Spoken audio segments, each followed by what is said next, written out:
जस हिंदी देख रहे सभी दर्शकों को विक्रम की तरफ से नमस्कार, आदाब। रूबरू में आप सभी का स्वागत है। दोस्तों, आजकल जो हमारे समाज की हालत है, जिस तरफ भी नज़र हम घुमा कर देखें, इंसान हैरान है, परेशान है, चिंताओं से, फ़िक्रों से अपने आप में ऐसा एक महसूस करता है कि जैसे उसको कोई किनारा दिखाई ही नहीं पड़ रहा।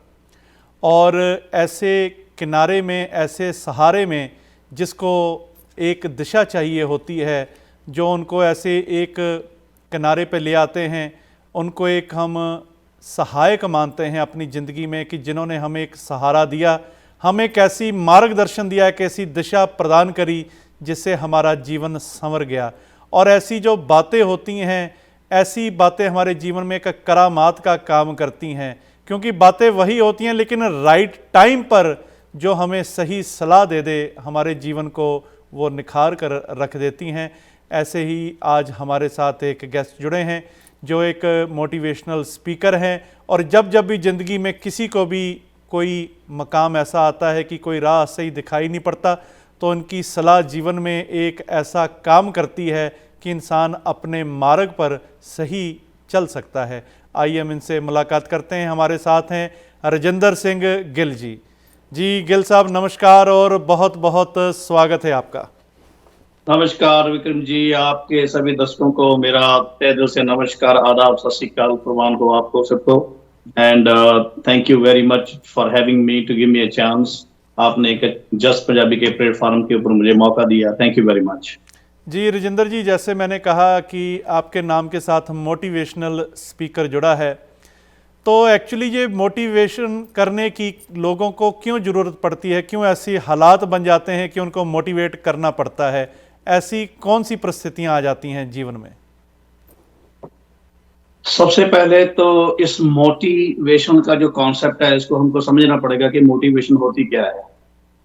मोटिवेशन वो होती है जब आप अपने साथ वाले को डिमोरलाइज देखते हो, कमजोर देखते हो, और अपने आजू बाजू इर्द गिर्द जो आपकी सोसाइटी में, मोहल्ले में या आपके घर में जो गतिविधियां हो रही हैं, उसमें कुछ जैसे लोग विश्वास की कमी हो जाती है, प्रेम की कमी हो जाती है, साहस की कमी हो जाती है, और ऐसी चीजें जो इंसान को आगे बढ़ने से रोकती हैं, उसकी अपनी ही बनाई, जिसमें मन है, दिल है, माहौल है, रीत है, रिवाज है, कई चीजें उसमें इन्वॉल्व होती हैं। जब उसमें आदमी अपने आप को कमजोर महसूस करता है, और जो साथ वाला आदमी जो as a witness, as a audience बन के ये मूवी देख रहा होता है, तो उसके मन में क्वेश्चन और भाव पैदा होते हैं कि ये ऐसा सब कुछ क्यों है।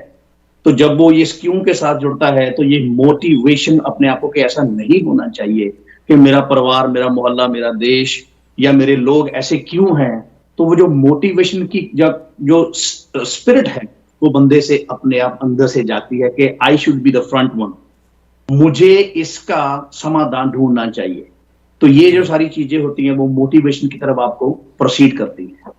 जी, और जैसे कि राजेंद्र जी आपने कहा कि जो इंसान होता है डिमोरलाइज हो चुका होता है, या ऐसे कह लें कि कोई इंसान अगर डूब रहा हो पानी में और बाहर खड़ा इंसान उसको एक आवाज़ मार के कहता है कि जहाँ तू डूब रहा है इसके साथ ही एक पेड़ लगा हुआ है, इसके तने को तू हाथ डाल ले, बच जाएगा। अगर वो हाथ डाल ले तो बच जाता है, क्योंकि बाहर खड़े इंसान को वो दिख रहा होता है कोई इतनी गंभीर परिस्थिति नहीं है, ये इस परिस्थिति से, इस सिचुएशन से बाहर आ सकता है, सिर्फ इसके साथ ही एक समाधान खड़ा हुआ है, जुड़ा हुआ है, अगर ये इस बात को अपना ले। बिल्कुल सही बात कही। जब आप अपने आप को किसी दूसरे में ढूंढना शुरू कर देते जी, जिसको रिलीजन कंपैशन बोलता है, तुलसी इस संसार में सबसे मिलिए धाय, ना जाने किस वेश में नारायण मिल जाए, जैसे हमारे संतों, पीरों, पैगंबरों ने, भक्तों ने कहा। उनका मोटिव ये था कि अपने आप को किसी दूसरे में देखो। जब आपकी किसी की गरीबी, किसी की मजबूरी, किसी की लाचारी, किसी की भूख, या किसी की ऐसी जो लाचारगी होगी, जो अपने आप में देखो, अगर मैं ऐसा होता तो क्या होता। ये जो कंपैशन की स्पिरिट होती है, जब इंसान के मन में आती है, तो इससे परिवार, देश, मोहल्ला, माहौल, एटमॉस्फेयर, एनवायरनमेंट, दुनिया, पृथ्वी, दृष्टि, ये सारी चीजें बनती हैं। तो जब एक इंसान अपने आप को किसी दूसरे में देखना शुरू कर देता है। यस, यू आर राइट कि एक आदमी पानी में अगर डूब रहा है तो वो उसकी जो बाहर खड़े आदमी की जो बेचैनगी का लेवल है, अगर वो पूरा हाई है तो इसका मतलब ये है कि उतनी हाई लेवल की स्पिरिट में वो आदमी जो डूब रहा है आदमी उसको देख रहा है। जी बिल्कुल।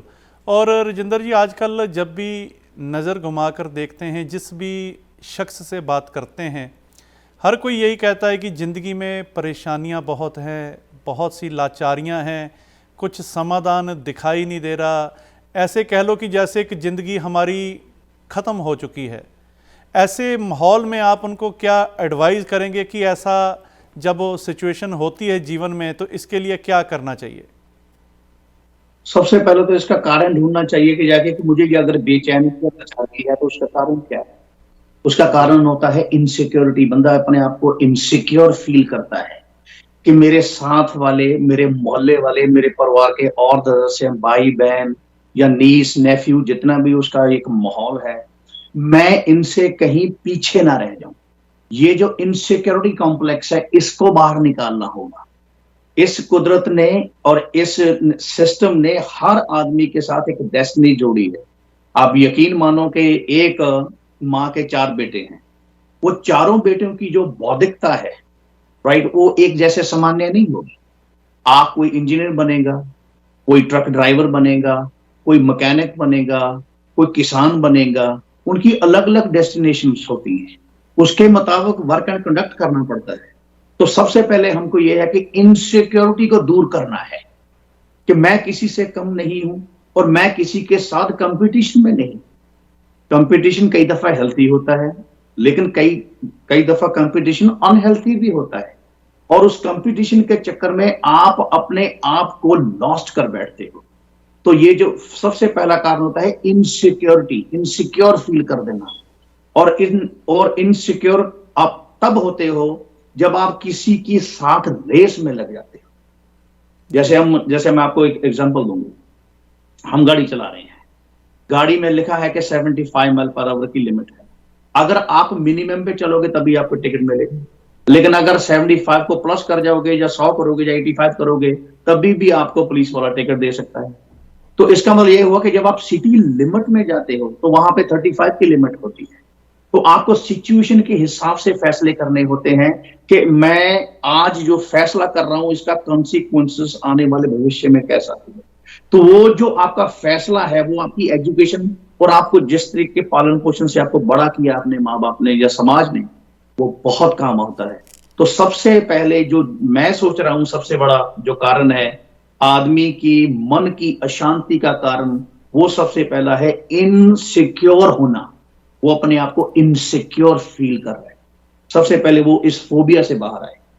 वो सिक्योर्ड है, उसको अपने वर्क एंड कंडक्ट, अपने माइंड और अपनी लियाकत के हिसाब को फॉलो करना होता है। तो follow the nature, follow yourself. तो सबसे पहले इनसिक्योर फील। जी, और बिल्कुल जैसे आपने कहा कि इनसिक्योर हो जाते हैं लोग। किसी शायर ने बहुत सुंदर लिखा कि वो रहते हैं परेशान सदा, वो रहते हैं परेशान सदा, हमने तो किया परेशान नहीं, उनको हमसे ये परेशानी, हम रहते क्यों परेशान नहीं।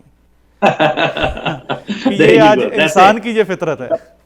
ये बिल्कुल तुम अपने आप ही ये जो तुम अपना फोबिया बना के बैठे हो ना कि मैं किसी से पीछे ना रह जाऊं, it means you are in competition with somebody. वो कॉम्पिटिटर आपका कोई भी हो सकता है। इससे बाहर आए। आप देखोगे कि आपकी 30-40% जो प्रॉब्लम्स है ना, आप इतना हल्का फील करोगे, हल्का फुल्का महसूस करोगे। जैसे योगा वाले मेडिटेशन करते हैं, आप किसी सत्संग में जाते हो, गुरुद्वारे जाते हो, मंदिर जाते हो, मस्जिद में जाते हो, राइट। ये क्यों करते हो? ताकि आपका जो स्ट्रेस का लेवल है वो इतना लाइट हो जाए, आपके माइंड के ऊपर कोई बोझ ना हो, आप अपने साथ जुड़ जाए। जी, और जैसे आपने बात कही कि राजेंद्र जी, लोग मंदिर जाते हैं, गुरुद्वारा साहब जाते हैं, मस्जिद जाते हैं या किसी सत्संग में जाते हैं। अक्सर ये देखा गया कि लोग वहाँ शांति लेने के लिए जाते हैं, पीसफुल एक लाइफ की कामना करते हैं। लेकिन कई बार ऐसा भी देखा गया कि लोग वहाँ जाते ज़रूर हैं लेकिन उनके जीवन में वो शांति कहीं दिखाई नहीं देती। या लोग अक्सर कहते हैं कि हम बहुत साल हो गए हमें सेवा करते हुए, ये सारा कुछ जो धार्मिक क्रियाएं हैं ये करते हुए, लेकिन फिर भी जीवन में जो एक शांति होनी चाहिए, जो एक ठहराव होना चाहिए, वो ठहराव की कहीं ना कहीं वो कमी रह जाती है। इसके पीछे आप क्या कारण मानते हैं? देखो, जब हम छोटे थे प्राइमरी स्कूल में, तो जो हमारे टीचर थे वो हमको नादानियों से या अपने बचपन के साथ थोड़े से छोटे होकर अपने आप को हमारी इंटेलेक्ट के साथ मैच करके हमको एजुकेट करते थे। जी। फिर हम मिडिल से हाई स्कूल में चले। ज्यो ज्यो एक स्टूडेंट मेच्योर होता गया, त्यों त्यों वैसे वैसे हमको अपने टीचर भी मेच्योर मिलने शुरू हो गए। तो जब हम स्कूल छोड़ के कॉलेज गए, वहां पे एजुकेशन, स्टूडेंट और टीचर, ये तीनों और ज्यादा मेच्योर हो गए। फिर जब हम किसी प्रोफेशन में मास्टर करने के लिए गए, यूनिवर्सिटी में गए, तो हमारी एजुकेशन, हमारे प्रोफेसर और हमारा जो स्टूडेंट, हमारा अपना भाव है, वो हमारा मेच्योरिटी का लेवल इतना बढ़ गया कि आप एजुकेशन और जो टीचर है, उन दोनों के बीच में वो जो सिखा रहा है, वो जो किताब में लिखा है, उसको आप 100% इम्प्लीमेंट करते हो ताकि मेरा 100% रिजल्ट आए। तो इसलिए जब हम गुरुद्वारे में जाते हैं, जब मस्जिद में, मंदिर में जाते हैं, तो जब छोटे जाते थे तो हमारा जो एक डर का, जो भय का जो लेवल था, वो हाई था, बहुत हाई था। फिर थोड़ा थोड़ी बात समझ में आनी शुरू हुई तो हमारा का जो इनसिक्योरिटी का वो जो लेवल है कि गॉड है, ऐसे कर देगा, ऐसे ना करो, वैसा हो जाएगा, वो रिलेशन में क्लैरिटी आती है। तो जब हम थोड़े से बड़े हुए, 20, 22, 25 साल के अडल्ट हो गए हम, तो फिर हमको पता चला कि ये जो जगह है ये वर्शिप के लिए है, और जहाँ पे जो गुरबाणी में या गीता में या कुरान में जो लिखा है और वो जो आगे उसको पढ़ाया जा रहा है, वो जो कहा जा रहा है, राइट, फिर उसको वो मन है मैच करता है। तो जब वो मैच करेगा, राइट, तो उसको लगेगा कि ये जो मेरा टीचर है, वो जो अंदर लिखा हुआ है और वो जो मेरे एक्शन है, इन तीनों को एक होना पड़ेगा। तो जब हम, क्या होता है कि जब हम बहुत उस उम्र में चले जाते हैं जहां पे हमारी जो बौद्धिकता है, इंटेलेक्ट है, वो दिल से ज्यादा काम करता है। क्यों? क्योंकि बुद्धि एवेल्युएट करती है, मूल्यांकन करती है, उसको एनालाइज करती है कि ये सही है या गलत है।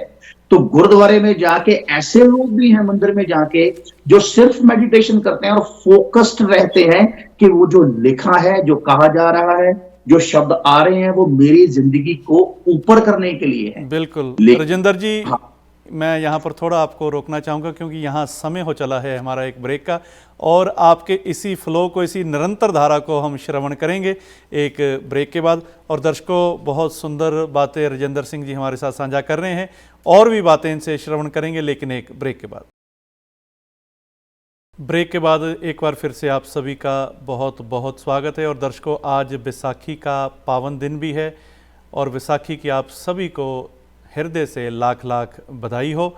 और दर्शकों, आज हम बात कर रहे हैं कि जीवन में जो लोग कहीं ना कहीं मानसिक तौर पर कमज़ोर हो जाते हैं, उनको कैसे मोटिवेट किया जाए, कैसे उनको दोबारा जीवन में खड़ा किया जाए, इन सभी विषयों पर हमारे साथ चर्चा कर रहे हैं राजेंद्र सिंह गिल जी। और दर्शकों, ये लाइव शो है, आप भी अपने विचार इस विषय पर हमारे साथ साझा कर सकते हैं। उसके लिए आप हमें कॉल करें, हमारा नंबर है 1844-324-1300। आइए एक बार फिर राजेंद्र सिंह जी से गुफ्तगू करते हैं।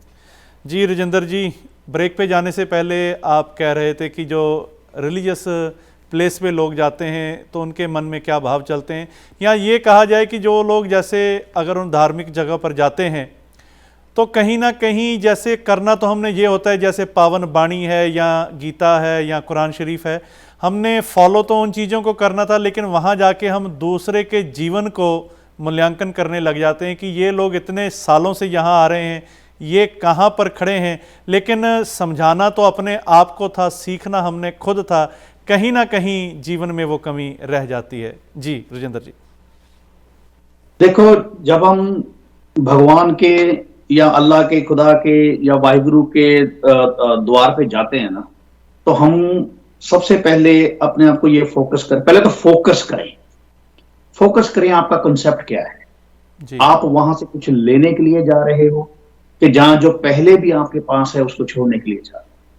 इसको पहले फोकस करिए, क्लियर करिए, क्योंकि आज का जो जमाना है वो मॉडर्न साइंस का जमाना है। इसमें हर चीज की एवेल्युएशन होती है कि हमने करना क्या है। कि जो एक भगत जा रहा है, अगर वो सदैव भाव में है, अगर वो अपने सरेंडर समर्पित भाव में है, तो इसका मतलब ये है कि वो कुछ लेने नहीं जा रहा, वो छोड़ने के लिए जा रहा है, which is the best thing. दूसरा कॉन्सेप्ट ये आता है कि कुछ लेने जा रहा है, उसमें भी कोई बुराई नहीं है। क्यों? दद्दा दाता देता है सबको देवनहार, राइट। हमने किससे लेना है? अगर आप किसी रिलीजन या स्पिरिचुअल माइंड को पूछोगे तो वो कहेगा कि यही मेरा वाहिगुरु है, यही मेरा अल्लाह है, मैंने इसी से ही लेना है, nothing wrong with that, right. क्यों? क्योंकि भगवान में और भगत के बीच में आदान प्रदान चलना चाहिए, ये हेल्थी होता है। लेकिन आप वो अगर आपकी मांगना में अगर कोई कामना है, अगर आप मेडिसिन जैसे डॉक्टर है, अगर वो ओवरडोज आपको दे, अगर आप अपनी मांगने को, अपनी अपनी डीड्स और डिमांड्स को राइट ओवरफ्लो करोगे, ओवर डिमांड करोगे, जो आपके फायदे में नहीं है, जो आपके नुकसान में हो सकती है, तो आपको ये फोकस्ड करना है, आपको ये क्लियर करना है कि आपका कॉन्सेप्ट क्या है। जो लोग सिर्फ सरेंडर करने के लिए जाते हैं, उनको कोई लेना देना नहीं है कि पंखे किसने लगवाए थे, ये बिल्डिंग कितनी खूबसूरत है, ये हमारा पहले छोटा सा मंदिर होता था, आजकल बहुत बड़ा मंदिर हो गया है, पहले हम छोटे से मकान में, छोटे से एरिया में हम ये डिवोशनल अपनी प्रैक्टिस किया करते थे, आज हमने बहुत, उससे कोई फर्क नहीं पड़ता। फोकस करो, आप जो आप जा रहे हो वहां पे, आप अपनी ईगो सबसे पहले होती है, ईगो को हम छोड़ने के लिए जा रहे हैं। दूसरा ये है कि मुझे रास्ता दिखा। ये जो कॉन्सेप्ट अलग अलग अगर क्लियर हो जाएंगे ना, तो वो जो धर्म का स्थल है वो कभी भी किसी की प्रॉब्लम की रूट्स नहीं बनेगा। क्यों? क्योंकि हम हिंदुस्तान से हैं, हम एक ऐसे कंट्री से हैं जो हजारों सालों से हम अपने माइंड को स्पिरिचुअल माइंड के जरिए जिंदगी जीते हैं, उसको छोड़ा नहीं जा सकता। लेकिन उनके साथ व्यवहार कैसे करना है, अटैच कहां तक होना है, और मेरा भगवान से नाता कैसा होना चाहिए, अगर ये चीजें 3-4 क्लियर हो जाएंगी तो वो जो जगह है वो आपके पीस ऑफ माइंड का कारण बनेगी। वहां पे आप ये नहीं देखोगे कि किसने क्या पहना है, कोई आया है या गया है या कोई आया नहीं है, नहीं, आपका फोकस, जैसे अर्जुन को द्रोणाचार्य ने क्या बोला था कि द्रोणाचार्य अर्जुन बोलते कि मेरे को सिर्फ चिड़िया की आंख नजर आ रही है। जब आपका फोकस्ड क्लियर होगा तब आपको कोई भी धर्म स्थान है जो राइट, मजहब नहीं सिखाता आपस में वैर रखना, हिंदी है, हम वतन है, हिंदुस्तान हमारा, इस कॉन्सेप्ट को अगर आप किसी धर्म स्थान पे जाओगे तो आपकी जिंदगी के कैरेक्टर आचरण को वो ऊंचा उठाएगा वैल्यूज। जी बिल्कुल। और जैसे आपने कहा कि हमारा निशाना क्या है वहाँ जाकर, और कई बार अक्सर ये होता है कि लोग जाते हैं भगवान के द्वार पर, जैसे आपने कहा कि कहीं ना कहीं उनका निशाना जो है वो दुनियावी पदार्थों की, दुनियावी सुखों की कामना मांग वहाँ पर की जाती है, जो कि किसी हद तक ठीक भी है, क्योंकि हम जो जीवन जी रहे हैं, जीवन यापन के लिए ये सारा कुछ चाहिए। लेकिन जो मेन आपका निशाना है कहीं ना कहीं वो सिर्फ उन्हीं बातों तक होके रह जाता है कि जैसे बच्चे ने कहा कि मुझे पिता से ये चाहिए तो वो पिता ने दे दिया, लेकिन अल्टीमेटली जो एक निशाना है भगवान के द्वार पे जाके, कहते हैं कि जब भगवान को ही मांग लेते हैं तो फिर कुछ मांगने की ज़रूरत नहीं रहती, सब कुछ खुदा से मांग लिया। एक खुदा को मांग कर उठते नहीं है हाथ मेरे इस दुआ के बाद। शायद ये कहीं ना कहीं एक कमी रह गई कि वो एक छोटी छोटी चीज़ें तो मांगने लगे, लेकिन एक जो मांग अल्टीमेट मांग थी जिसके बाद सभी मांगें, सभी कामनाएं खत्म हो जाती हैं, वो शायद हमारे जीवन में वो अवस्था नहीं आ पाई, या किसी ने ये कह लीजिए कि उस तरफ हमारा ध्यान ही नहीं दिलवाया कि वहाँ जाके हम कैसे इन चीज़ों से ऊपर उठ सकते हैं। जी हरजिंदर जी। बिल्कुल बिल्कुल सही बात है। आपने देखो, अगर किसी गरीब को एक रोटी और उसके ऊपर थोड़ा सा गुड़ हो या कोई दाल सब्जी हो थोड़ी सी इतनी मिले, राइट, तो वो उसको किस तरीके से खाएगा? उसका निशाना सिर्फ होगा कि मैंने भूख मिटानी है। ये एक रोटी, ये शुक्र है तेरा कि मुझे एक रोटी मिल गई। वो जो डील से डिमांड्स की बात कर रहे थे, फोकस की बात कर रहे थे। और दूसरा एक आदमी वो है जिसके सामने बफे लगा हुआ है, 15-20 तरह की दाल सब्जियां हैं, खाने पकाने हैं, नाना प्रकार के खाने हैं, वो कंफ्यूज्ड होगा, वो सब नहीं खाएगा, उसमें छोड़ेगा भी, वो सिलेक्टिव हो जाएगा। अब हम भगवान के दर पे जाके हम सिलेक्टिव नहीं हो सकते कि भगवान मुझे ये चाहिए, मुझे ये नहीं चाहिए। हम सिलेक्टिव दुनियादारी में हो सकते हैं, लेकिन भगवान के रास्ते में, वाहिगुरु अल्लाह के रास्ते में हम सिलेक्टिव नहीं हो सकते। हम सिर्फ समर्पित भाव हो सकते हैं। जैसे ये बात क्लियर होनी चाहिए कि एक बंदे को एक खाना, एक निवेला, एक वक्त मिल रहा है और एक के सामने नाना प्रकार के बफे बने हैं, तो वो जो बफे बने हैं वो कंफ्यूज करते हैं। जब आप कंफ्यूज होते हो तो डिस्ट्रैक्ट होते हो, जब डिस्ट्रैक्ट होते हो तो आपके हजारों रास्ते बनते हैं, जब आप हजारों रास्ते बनते हैं तो वो जो एक रास्ता होता है वो आपके हाथ से छूट जाता है, जो आपकी परेशानियों का कारण बनता है। जी, और बिल्कुल राजेंद्र जी आपने सही कहा। और आजकल जैसे हम एक चीज़ देखते हैं कि आज के युग को साइंस का युग कहा जाता है, टेक्नोलॉजी का युग कहा जाता है, और टेक्नोलॉजी भी ऐसी ऐसी आ गई जो हमने अगर आज से 20, 25, 30 साल पहले अगर अपने आप को ले जाएं तो इंसान सोच भी नहीं सकता था कि 25, 30 साल बाद इतनी एक तरक्की हो सकती है, इतना सब कुछ हो सकता है। या जैसे हम और आप ये बात कर रहे हैं, कभी इंसान सोच ही नहीं सकता था कि ऐसी बातें भी हो सकती हैं, आमने सामने वीडियो कॉल हो सकती है।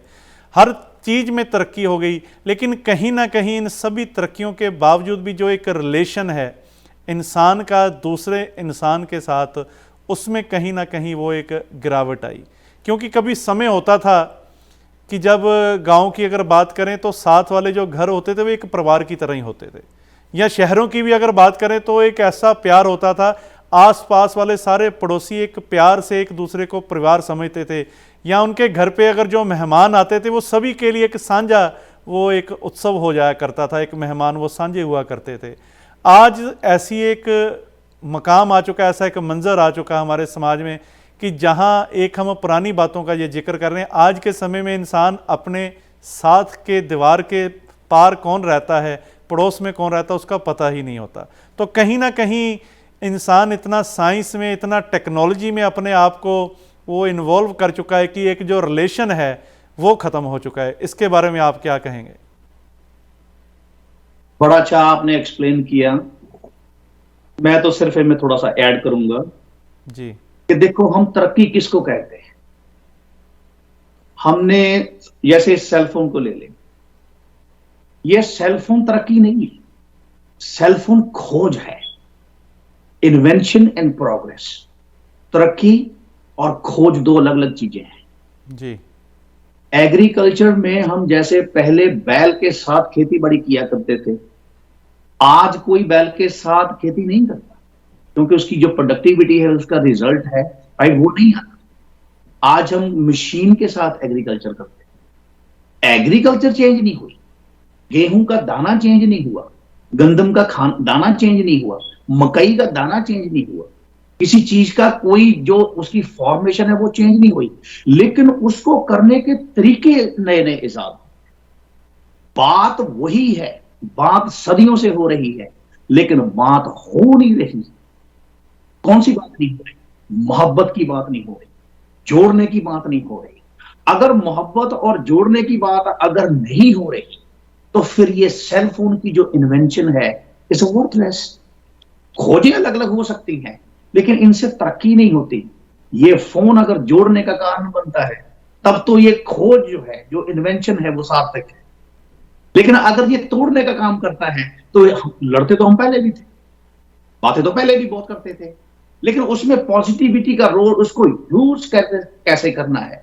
अगर वो चीज समाज को जोड़ने का कारण बन रही है तो दैट इज प्रोग्रेस। आप मेरे दादा परदादा साइकिल पे जाया करते थे, पहले पैदल जाया करते थे, ओके, फिर साइकिल आ गया, फिर ऐसे आजाद हो गई चीजें, स्कूटर आ गया, लेकिन जाना तो वही है, रास्ते वही हैं, लेकिन जाके वहां पे जिसको मिलना है, वो मकसद, उसकी जो कशिश है, राइट, उसमें कहीं चेंज तो नहीं आई। अगर वो चेंज नहीं आई तो वो जो स्कूटर है, जो साइकिल है, वो सार्थक है। तरक्की कुछ और चीज है, लेकिन प्रोग्रेस, वो जो खोज है, वो एक और चीज है। एवरी डे हमारी जो साइंस एंड टेक्नोलॉजी, जो विज्ञान है, राइट, वो साइंस का जो बेस है वो एनर्जी है। जैसे कंप्यूटर का बेस डाटा है, इसी तरीके से जो गुरुद्वारे, मंदिर, मस्जिद, स्पिरिचुअलिज्म, कुरान, गुरु ग्रंथ साहब, गुरबाणी, इनका बेस भी वही एनर्जी ही है। जी। और जैसे हम जिंदर जी, आए हैं। इसी विषय को हम कंटिन्यू रखेंगे, इसी सब्जेक्ट को कंटिन्यू रखेंगे, लेकिन समय हो चला है एक ब्रेक का। और दर्शकों, ब्रेक के बाद फिर इसका जवाब जानेंगे कि कैसे इन चीज़ों को हम एक बैलेंस करके जीवन में आगे बढ़ सकते हैं। मिलते हैं एक छोटे से ब्रेक के बाद। ब्रेक के बाद एक बार फिर से आप सभी का बहुत बहुत स्वागत है। और दोस्तों, आज हम बात कर रहे हैं जीवन की समस्याओं की और इनके समाधान की। समाधान भी वहीं होता है, समस्या भी वहीं होती है, लेकिन सिर्फ फ़र्क क्या पड़ता है कि जब हमें कोई सही मार्गदर्शन मिल जाता है तो जीवन एकदम से संवर जाता है। जैसे किसी शायर ने बहुत खूब लिखा है कि हवा वही होती है लेकिन हुलारे बदल जाते हैं, आँख वही होती है इशारे बदल जाते हैं, कश्ती वही होती है लेकिन किनारे बदल जाते हैं। बस वो किनारा जो हमें दिखा दे कि सही किनारा क्या है, उस जगह पर जो पहुंच जाते हैं तो जीवन एकदम से हमारा जगमग हो जाता है। और इन सभी बातों पर आज हमारे साथ चर्चा कर रहे हैं राजेंद्र सिंह गिल जी। और आप भी कॉल करके हमें अपने विचार हमारे साथ साझे कर सकते हैं, अपनी राय दे सकते हैं। और इसके लिए आप हमें कॉल करें 1844-324-1300। आइए राजेंद्र जी से एक बार फिर गुफ्तगू करते हैं। जी राजेंद्र जी, ब्रेक पे जाने से पहले आप कह रहे थे कि कैसे जो एक टेक्नोलॉजी है और उसके साथ कैसे एक बदलाव आया जीवन में, आप उसके ऊपर चर्चा कर रहे थे। जी देखो, सदियों से हम क्या है कि हम अपने स्पिरिचुअल वे को, धर्म को हम एक्सरसाइज कर रहे हैं सदियों से, सेंचुरीज। जी लेकिन साइंस को और टेक्नोलॉजीज को हम एक्सरसाइज नहीं कर रहे, हमको सिर्फ दी जा रही है। जब मैंने सेलफोन लिया था, मुझे इसकी कोई ट्रेनिंग नहीं दी गई थी। मुझे सिर्फ सेलफोन मेरी अप्रोच में आया, मैंने पैसे खर्च किए, मैंने एक अच्छा सेलफोन ले लिया। लेकिन उसके फंक्शंस, उसकी टर्म एंड कंडीशंस, उसके वो कैसे काम करता है, मुझे आहिस्ता आहिस्ता आहिस्ता पता चला कि मेरे सेलफोन में क्या क्या है, मैं क्या कर सकता हूं। इसी तरीके से ये जो आज की मॉडर्न साइंस एंड टेक्नोलॉजी है, एवरी डे आप जब सुबह उठते हो तो आपको ऐसे पता चलता है कि एक नई खोज हुई है जो पुरानी खोज को चैलेंज कर रही है। जैसे डॉक्टर्स की मेडिसिन है, डॉक्टर का ट्रीटमेंट है, वो अपने आप को खुद चैलेंज कर रहा है, वो चेंज हो रहा है। जैसे नेचर का स्वभाव है चेंज होना, साइंस चेंज हो रही है। लेकिन स्पिरिचुअलिज्म में वो सिखाया जा रहा है कि वो जो चेंज नहीं होने वाला है, जो आता नहीं है, जो जाता नहीं है, वो जो अकाल है, वो जो अजून है, वो जो अजन्मा है, उसके साथ कनेक्ट कैसे करना है। वहां हमको चेंज नहीं होना, लेकिन साइंस एंड टेक्नोलॉजी के साथ हमको चेंज होना है। वो आ जाती है ना बात, डूज एंड डोंट्स। अगर मैं सोचूं, मेरे पास तो नोकिया का फोन था, वो नोकिया की फोन मुझे बड़ा अच्छा लगता था, मेरी पहली कमाई थी, अब मैंने ये यही यूज करना है। आप मुझे बताएं, क्या वो जो टेक्नोलॉजी है, राइट, वो जो खोज है, इन्वेंशन हुई है, क्या उसको मैं आज के टाइम पे यूज कर सकता हूं? नहीं। साइंस चैलेंज करती है एवरी डे कि आपने कैसे चेंज होना है। मैं आपको एग्जांपल दूंगा छोटी सी। जी हम मिड 90s में अभी यूएसए में आए थे, तो नए नए जब फोन चले थे तो फोन तो थे, सेलफोन तो थे नहीं। वहां पे हम लैंडलाइन से फोन किया करते थे, बाहर 25 सेंट्स का क्वार्टर डाल के हम फोन किया करते थे। तो हमको 20 रुपए में सिर्फ 3 या 5 मिनट बात होती थी।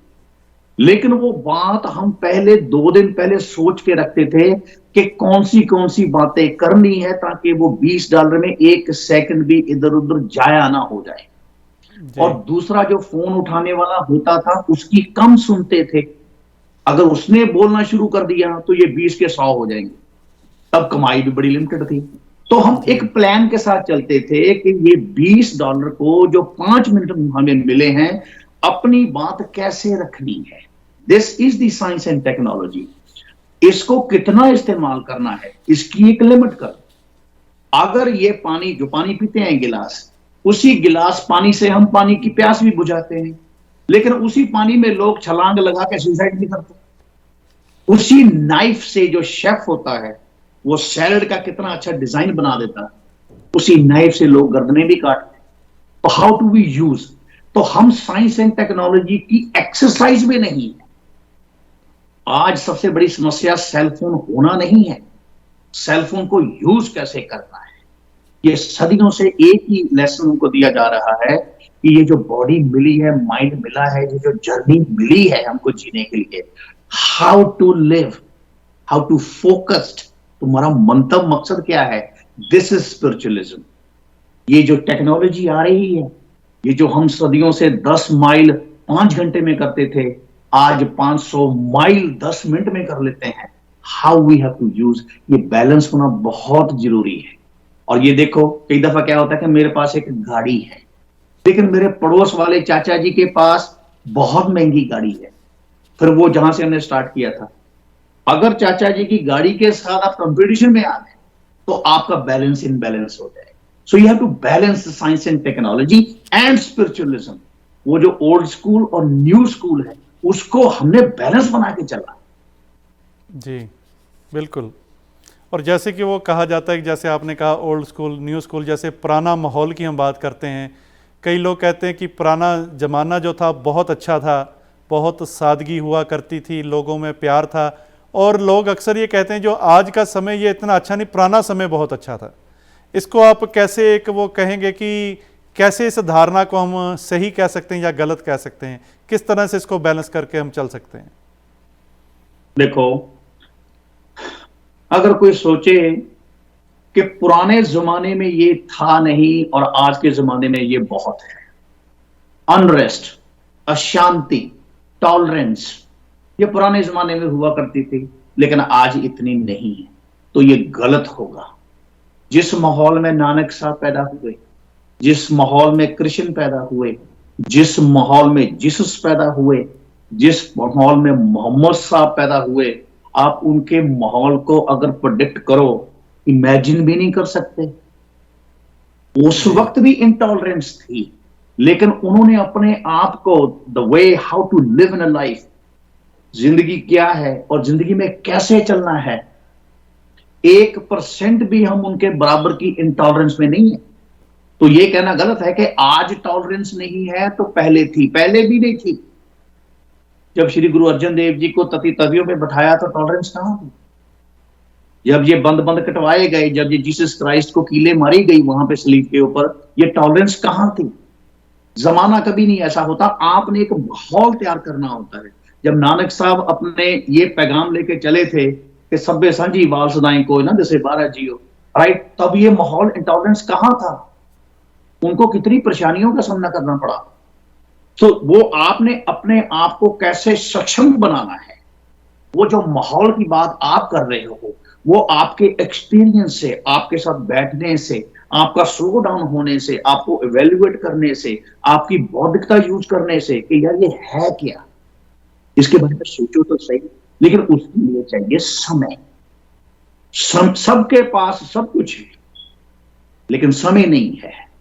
जिस दिन तुम्हारे पास टाइम आ जाएगा, टाइम के साथ चलना शुरू कर दोगे, तो ये सारी चीजें तुम्हारे को इतनी फैसिलिटेट कर रही हैं, ये खिलौने लगेंगे तुमको, ये तुम्हारे सिर पे नहीं बैठेंगे, गाड़ी तुम्हारे में नहीं बैठेगी, तुम गाड़ी में बैठोगे। This is the difference. ये जो बैलेंस की आप बात कर रहे हो, ये बहुत जरूरी है। ये बैलेंस ही तुम्हारा इनबैलेंस होकर हार्ट अटैक का कारण बनता है, ब्रेन हेमरेज का कारण बनता है।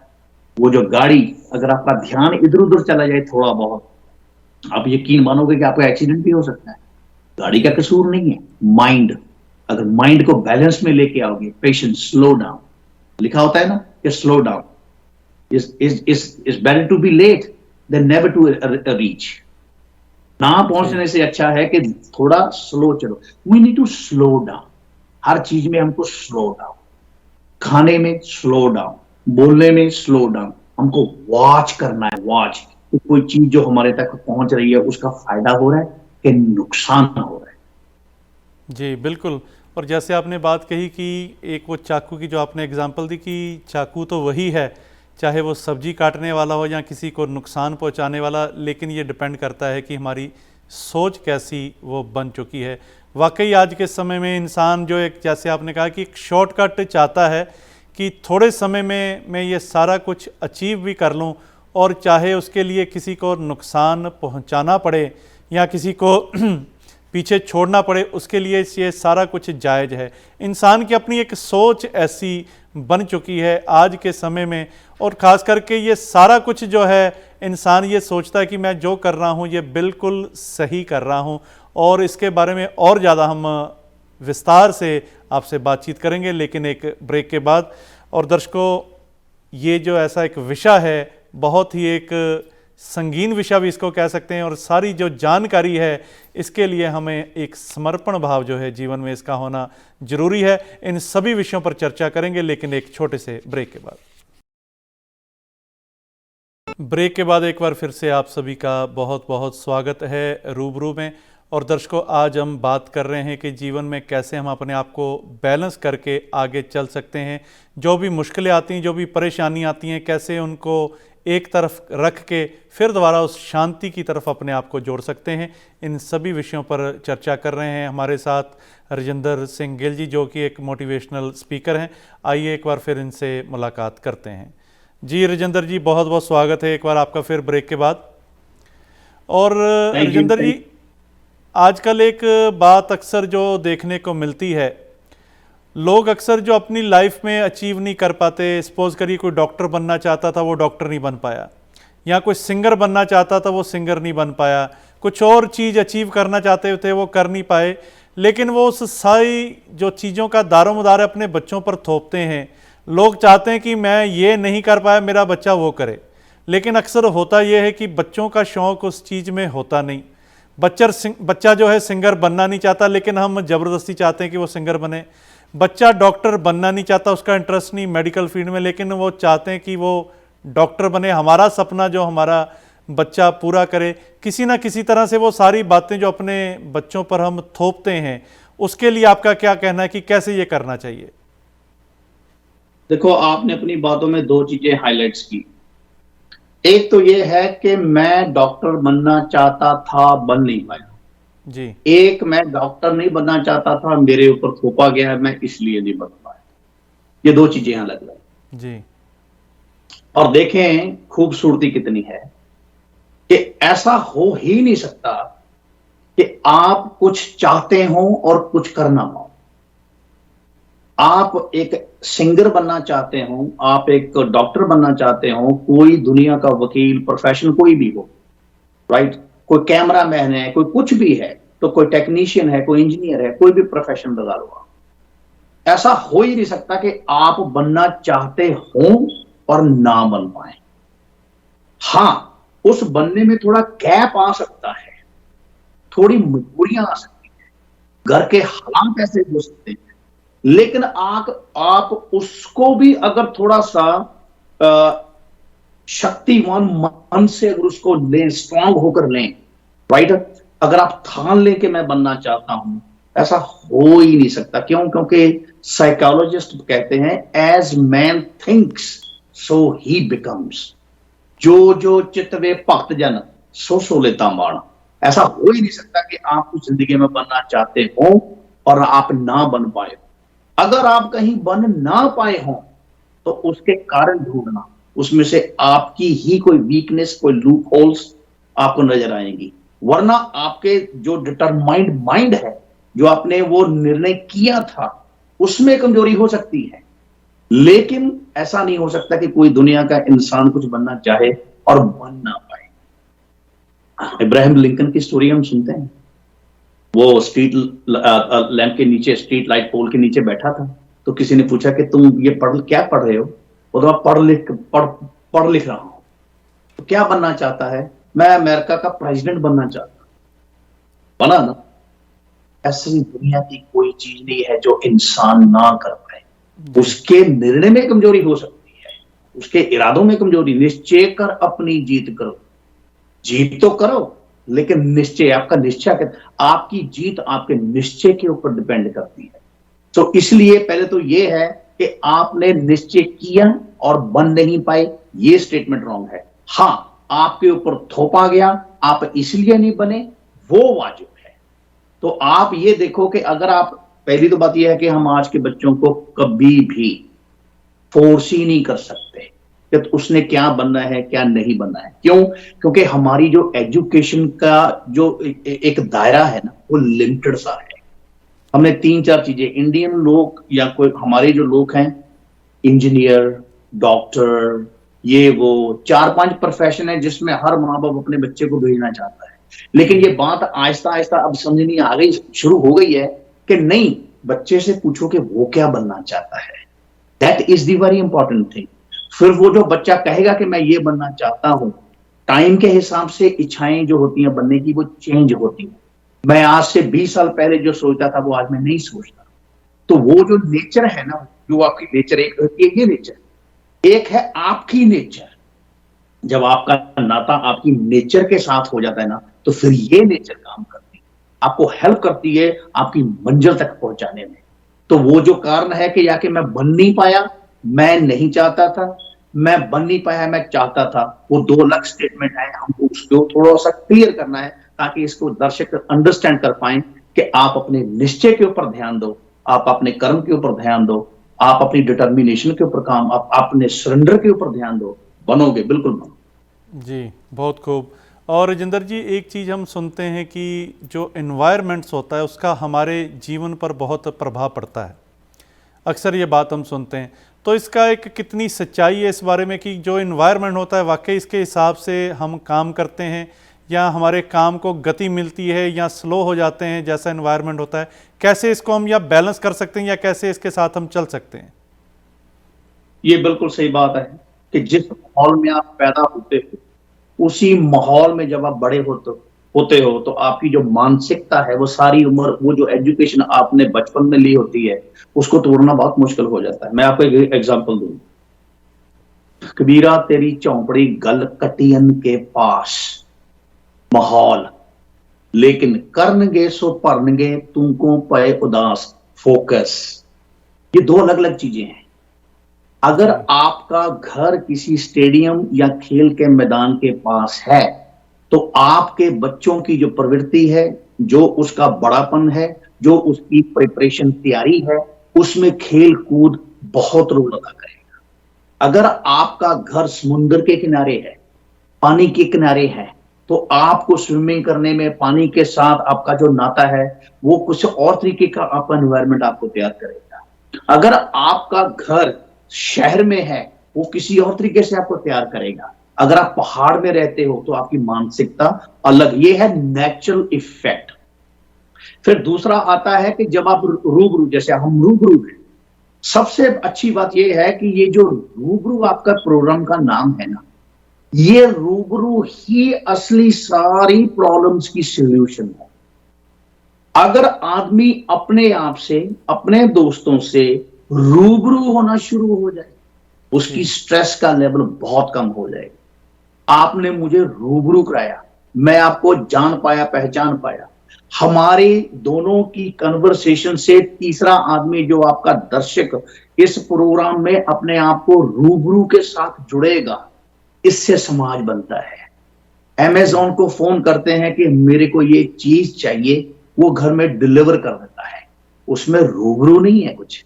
हम पहले के जमाने में दुकान में जाते थे, दुकानदार से बात करते थे, चीज को महसूस करते थे। और जब हम इधर अमेरिका में भी हम शॉपिंग मॉल में जाते हैं तो कोई जानने पहचानने वाला मिलता है, उनसे रूबरू होते हैं। फिर जब हम रूबरू होते हैं तो फिर बातें होती हैं, फिर वो जो चीज लेनी होती है उसकी महसूस, वो निगोशिएशन करते हैं, वो जो उसका दाम होता है, राइट, उसके लिए हम निगोशिएट करते हैं दुकानदार के साथ। तो कितनी चीजों से हम रूबरू हुए, कितने लोगों से हम रूबरू हुए।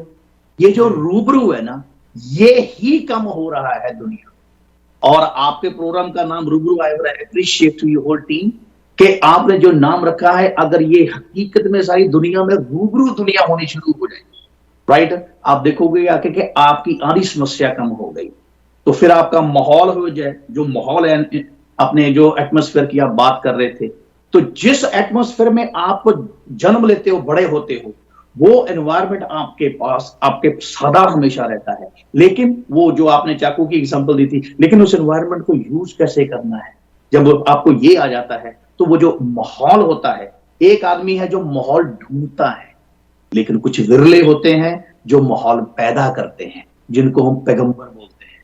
नानक साहब अगर इस माहौल में पैदा होते, इसी माहौल को फॉलो करते, तो नानक एक सोच का नाम है। नानक साहब उसी माहौल में हुए, लेकिन उन्होंने आपके, एक होते हैं जो माहौल को देखते हैं, एक होते हैं जो माहौल को पैदा कर देते हैं।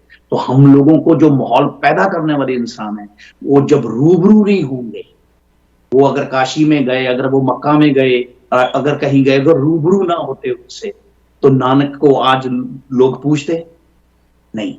तो हमको रूबरू होना बहुत जरूरी है। हम माँ के साथ बात करते हैं फोन पे, रूबरू तो नहीं होते।